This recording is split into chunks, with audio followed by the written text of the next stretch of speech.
Greetings and welcome.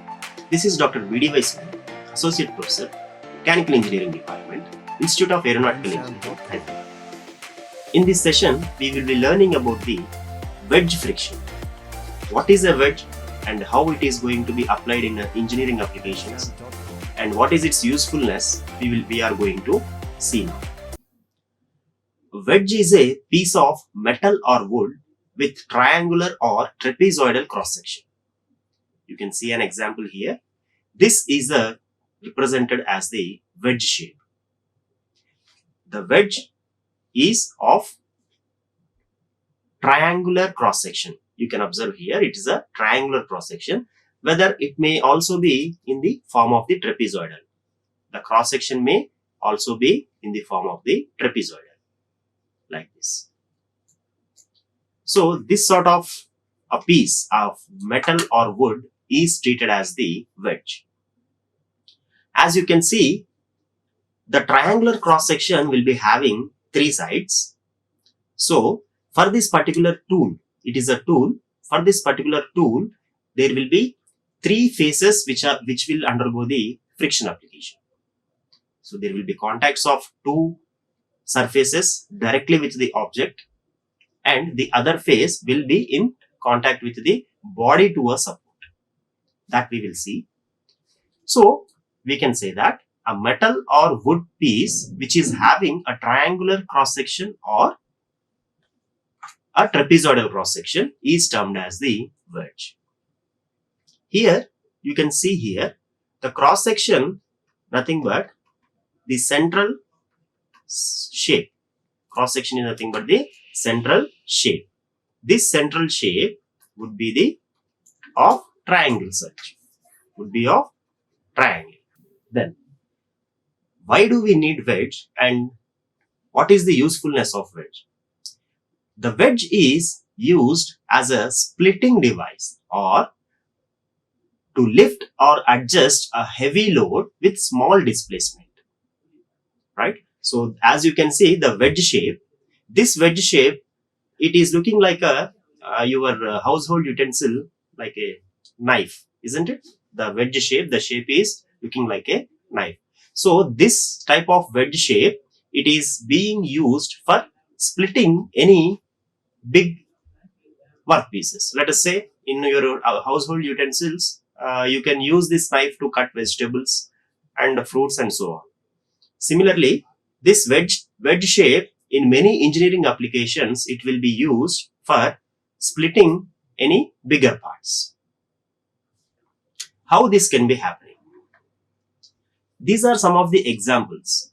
You can see in the first example here, this is called as the axe. Axe will be having a wedge shape where if a force which is the translatory force of the axe when applied onto this piece of wood, it will be splitted into two parts. This is very, very useful in many wooden applications. This is the axe where it will be having the wedge shape, triangular wedge shape, cross section. Similarly, the second example here, which is, this is the wedge which is used to split the part here. The difference between these two figures, is, in the first example, the axe itself will be having kinetic energy which will be transformed into the wooden piece, and it will be moving into or splitting into two parts. Here, the wedge, the tool will not have any kinetic energy, but we will be using some external tool like a hammer to apply some impact force onto the wedge so that this object will be splitted into two. Right? So some force is acted onto the wedge. Some force is acted onto this wedge which will apply the same force into two directions. So the linear force, that impact load which is acted on the top of this wedge, it will be splitted into two forces, and that two forces will be applied in two directions. The two forces will be applied in two directions. So the impact load is being splitted into the two forces. So that force will impact the block or the workpiece into two pieces. Also, it is very helpful. The wedge is very helpful in lifting the heavy loads. For example, there is a very big 100 kg, let us say a ton, 1 ton of load, a block is present on the floor and it needs to be lifted to a smaller displacement. It needs to be lifted to a smaller height. Then what we can do? We can apply a wedge here. And we can apply a force onto this wedge, with which the wedge will be entering into the surface in contact with the floor and the job. And that surface in contact with the floor and the job will make the object to lift to certain height. The wedge will be inserted into this gap. So the higher load will be lifted up to a very small displacement. Very heavy loads can be lifted to a very small displacements. That is one of the application of the wedge. So a wedge raising load may involve 3 pairs of friction surfaces and tilting of the load or body against its vertical guides. For understanding this, you can see this figure. Let us say this is the body of heavy load and a wedge is being placed. Below this body, and the force P is acted in this direction. The force P is applied onto the wedge in this direction. Then what happens? Because of the force applied, the wedge will move towards left and the body will be moving upwards. So according to the given point, there are 3 pairs of friction surfaces in the system. How we can say that? Let us say this is the floor on which the wedge is placed. So there is a contact of the wedge to the floor.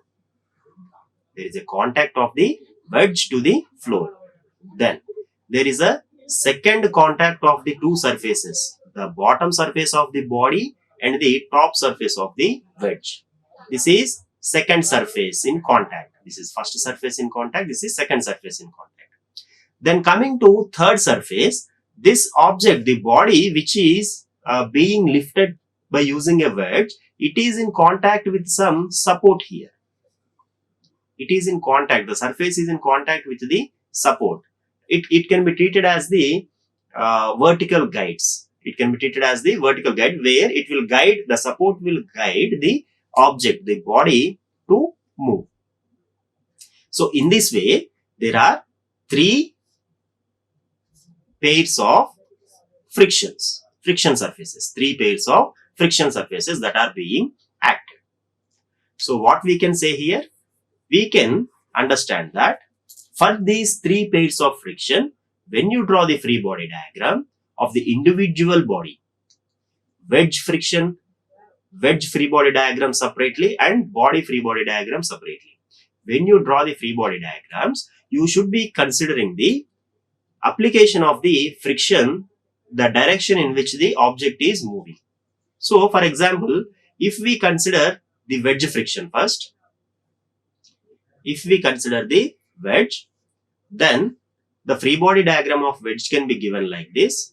The force P which is acting in left side direction. The first contact is with the floor. So at this point, we can say the frictional force is acting. Let us say that is for frictional force wedge. As the wedge is moving towards left side, the wedge friction will be acting towards right side at the floor point.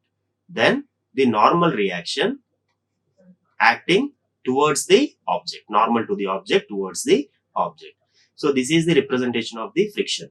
Coming to the second contact surface that is present here, isn't it? Now you can say that the wedge is moving towards left side, so the friction here will be acting in this direction. Okay, again this is W2, let us say, and the normal reaction, this is W2. So this is the way in which the frictional force and the normal reactions will be acting at the second contact point onto the wedge. As you can understand, we are considering this wedge alone. We are considering this wedge alone. So what we need to do, we should consider the movement of this wedge alone. That's the reason the frictional force is being given in this direction. As the object is moving in this direction, frictional force is given in this direction. So this would be an inclined force.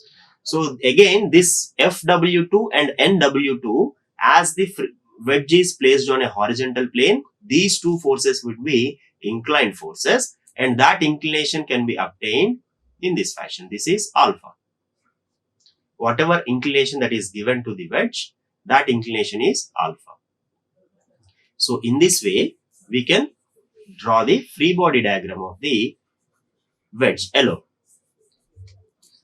This free body diagram, how to draw the free body diagram of the wedge, how to draw the free body diagram of the given object or load, that you will be get to know clearly when you solve the problems.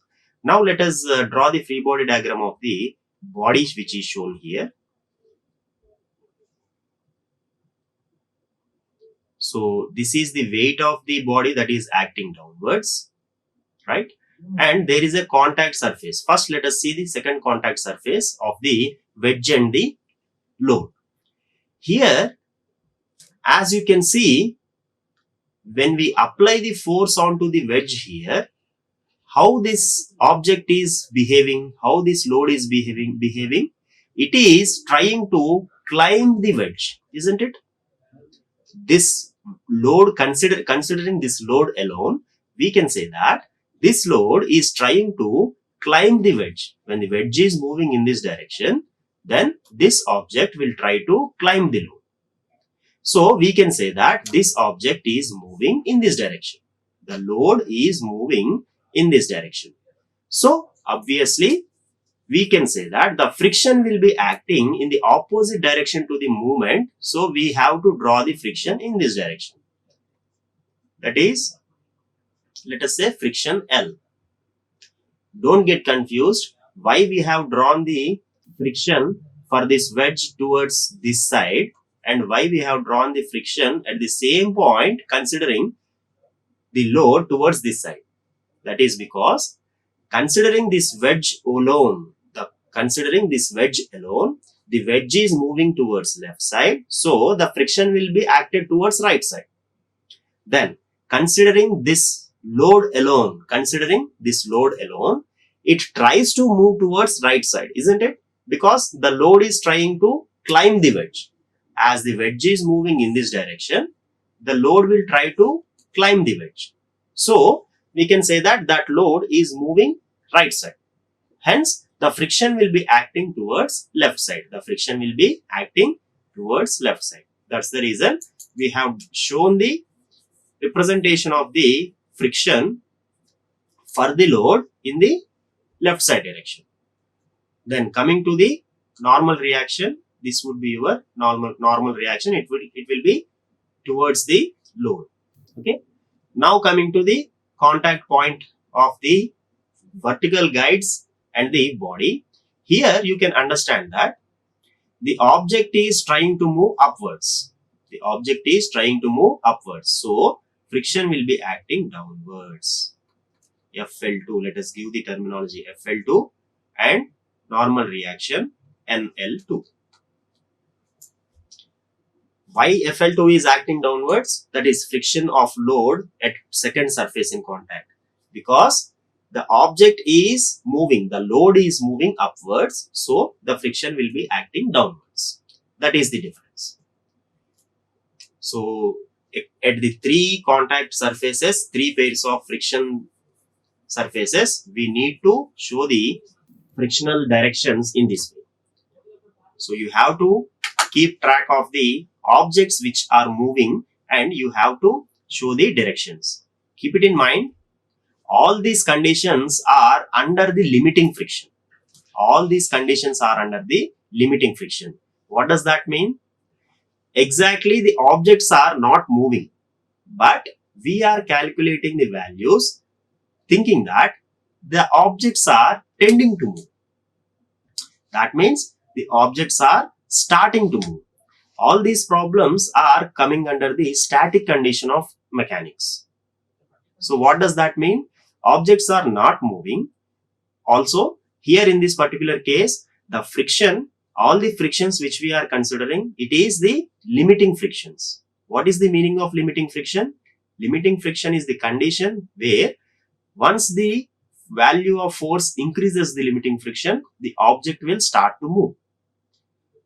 So that limiting friction condition we are considering for solving all the problems in the friction. That means objects are not physically moving, but trying to move, tends to move.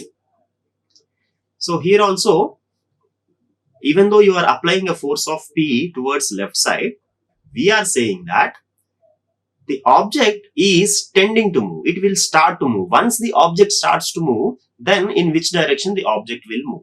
That conditions we are considering. So this is about the wedge and wedge friction and how the implementation of wedge will be useful in engineering applications. So this concludes the session. Thank you. Like, share and subscribe. Hit the bell icon for more updates.